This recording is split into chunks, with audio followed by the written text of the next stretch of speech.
Con la mano en la chiquita. Con la mano.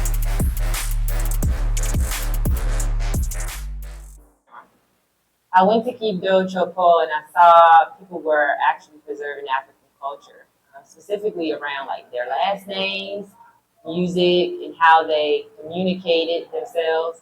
But what was really, really cool was the similarities between like culture, Black African culture in Quibdó, and where I grew up, Washington, D.C. So I'm from the D.C. area, and we have music called go-go music.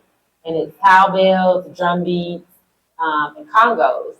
But the dances for like beating your feet was so similar to Exotica, which was in Quibdó, Choco. So they would get in circles and do things that were similar to. I was like, oh my God, oh my God, I'm in DC, Choco. Like, what's happening here? So I told Eddie, I said, Eddie, well, what do we have to do to get people here to see this? Because like, I would love to take a bunch of kids and bring them to Choco. And he was like, well, we could start a business. And then we started talking about founding Black Choco Tours, which would be our investment in ensuring that there was intercultural exchanges between African Americans and Black Colombians. But also inviting people to explore what Choco is, and the beauty of it, and the benefits of being connected to that culture. Quibdó Choco is the only state department that's on the line of Panama.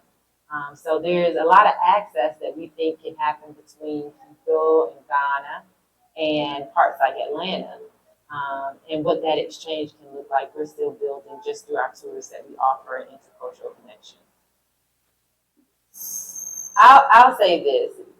Joy has a very distinct definition for me that's a little different than how people define happiness. Joy for me is like an inward stability.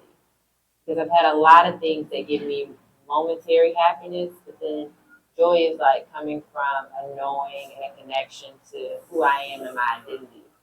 And so I find joy particularly related to travel because it reminds me of who I need to be, who I can be.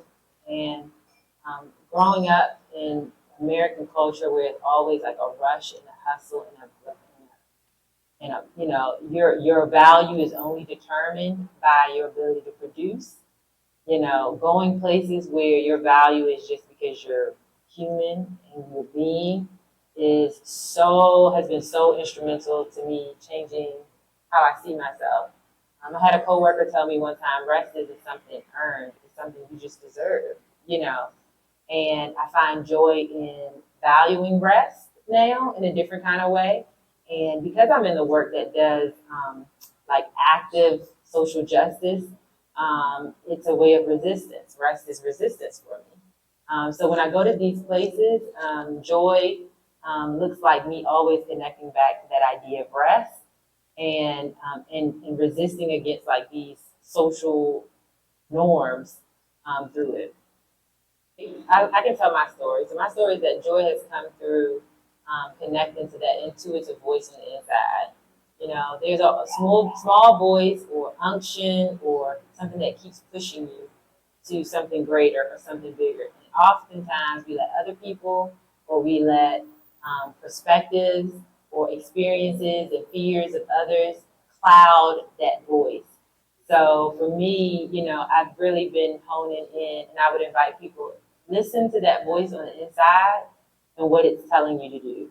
And when things come to muffle it, position yourself to be in spaces where it can be clear to hear. And then in that pursuit, you'll find yourself fulfilling your sense of identity and purpose, and those burdens will begin to release because you can at least say, I did what I was supposed to do for myself, not what others kind of expected of me or what was out there just coming and happening to me. I happened to life.